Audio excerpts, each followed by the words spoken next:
Bienvenue sur France 24 pour cette nouvelle édition du Talk de Paris, une édition exceptionnelle consacrée aux relations entre la France et le Cameroun. Entre la France et le Cameroun, c'est une longue histoire et c'est aussi une longue histoire entre la France et notre invité, le président Paul Biya, que je salue. Une longue histoire en effet, car le président Paul Biya a rencontré plusieurs présidents, le général de Gaulle, François Mitterrand, Jacques Chirac et maintenant Nicolas Sarkozy. C'est donc une nouvelle page qui s'ouvre dans ces relations bilatérales.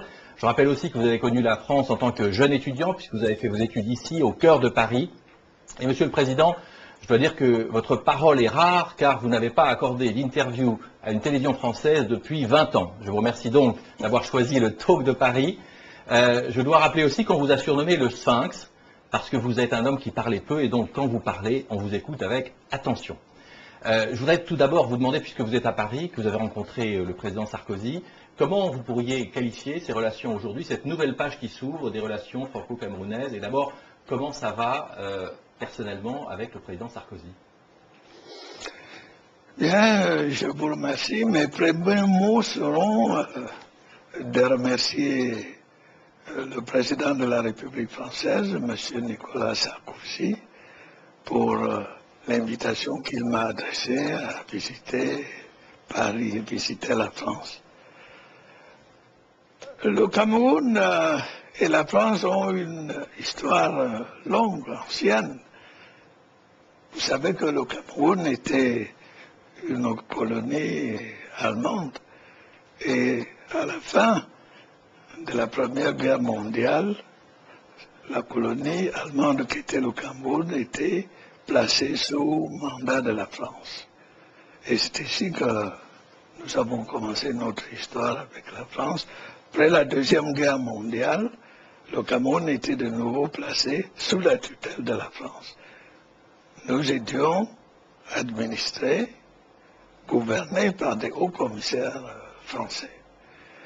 Et c'est dans ce cadre-là que moi j'ai fait mes études au Cameroun, au lycée Leclerc, qui était un lycée dirigé par des professeurs français.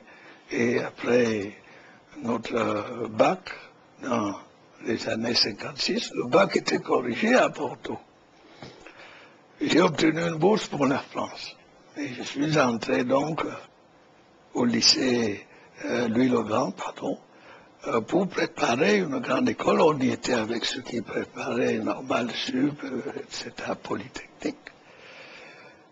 Bref, j'ai fait toutes mes études supérieures ici, licence en droit, DS, Sciences Po par la suite, et puis l'INFOM. Par la suite, je suis rentré dans mon pays comme haut fonctionnaire et j'étais directeur de cabinet du président de la République camerounaise de l'époque et secrétaire général puis premier ministre. Bon, vous avez évoqué la série des présidents français. En réalité, je les ai connus. Bon, j'étais fonctionnaire. Quand Giscard d'Estaing était président, j'étais Premier ministre, c'est là que j'ai commencé à avoir des contacts avec les présidents. Mais en réalité, mes contacts avec les présidents ont réellement commencé avec Mitterrand, puisque je suis devenu président en 82, avec le président Mitterrand, avec le président Jacques Chirac et aujourd'hui avec le président Sarkozy. Je dois dire que le premier contact que j'ai eu avec lui était chaleureux, cordial, profond.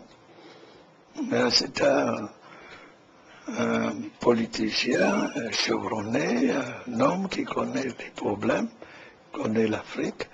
Et je suis tout à fait heureux de noter cette continuité dans la relation entre la France et le Cameroun. Alors, vous dites continuité, et en même temps, Nicolas Sarkozy incarne une certaine rupture, un nouveau ton, un nouveau style. Est-ce qu'il y a rupture ou nouveau style, nouveau ton entre la France et le Cameroun aussi? Et est-ce qu'on a tourné la page de ce qu'on a appelé la France-Afrique?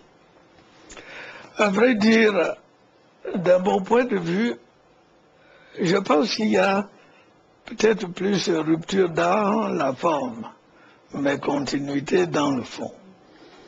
j'observe que le président Sarkozy, à peine installé, est allé en Afrique du Nord. Pour nous, l'Afrique du Nord fait partie de l'Afrique, puisque le Maroc, la Tunisie et l'Algérie font partie de l'Union africaine.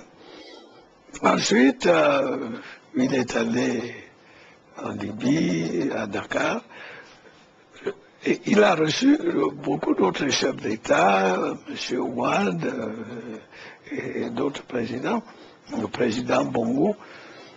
Je note donc qu'en réalité, il y a une certaine continuité d'intérêt.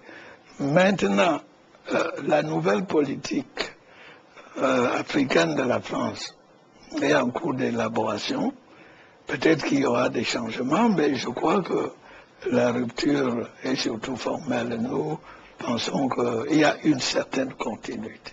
Qu'est-ce que vous attendez de la France, et de Nicolas Sarkozy en particulier? Ce que nous attendons de la France, c'est qu'il continue à accorder une coopération, une amitié à l'Afrique. Nous avons des liens anciens, des liens culturels. Au moment où nous assistons à l'impérialisme linguistique de certaines langues, il n'est pas inutile de préserver un espace où on parle français. Puis je crois quand même que la France est un grand pays, membre permanent du Conseil de sécurité, et quelquefois dans les affaires du monde, ces grands pays peuvent avoir besoin des voix des pays africains. Nous attendons qu'on continue la relation économique, culturelle, financière qui a toujours existé.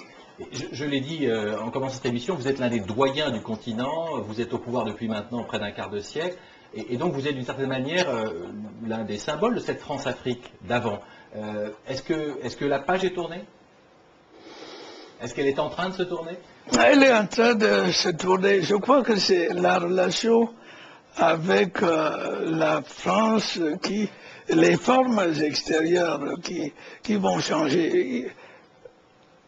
Je crois que la concertation va continuer. Et puis, je pense que le président Sarkozy va mettre l'accent sur le partenariat. Il veut que les Africains eux-mêmes disent ce qu'ils attendent de la France. Il ne faut pas que ce soit des actes unilatéraux, on dit on vous fait ceci, on vous fait cela.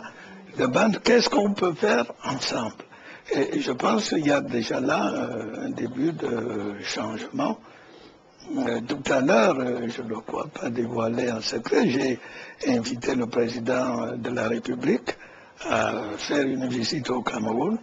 Il a accepté immédiatement et avec joie. J'observe donc qu'il veut maintenir une continuité, une discussion ouverte. Il veut savoir ce que les Africains veulent et la France verra ce qu'elle peut faire. Et geste important, la France a contribué à annuler une grande partie de la dette, ce qui vous permet à vous de partir d'un bon pied. Oui, bien sûr, j'ai profité de l'occasion pour remercier le président Sarkozy pour ce geste que la France a fait. La France a annulé une bonne partie de notre dette. En langage codé, on parle de C2D. Et non seulement cette dette a été annulée, mais on est en train de transformer cette annulation en projet concret dans des secteurs précis, l'agriculture, la santé, l'éducation, les infrastructures, en liaison étroite avec la France. Alors, Monsieur le Président, comme le veut la tradition de cette émission, je vous propose de revenir sur votre parcours politique avec ce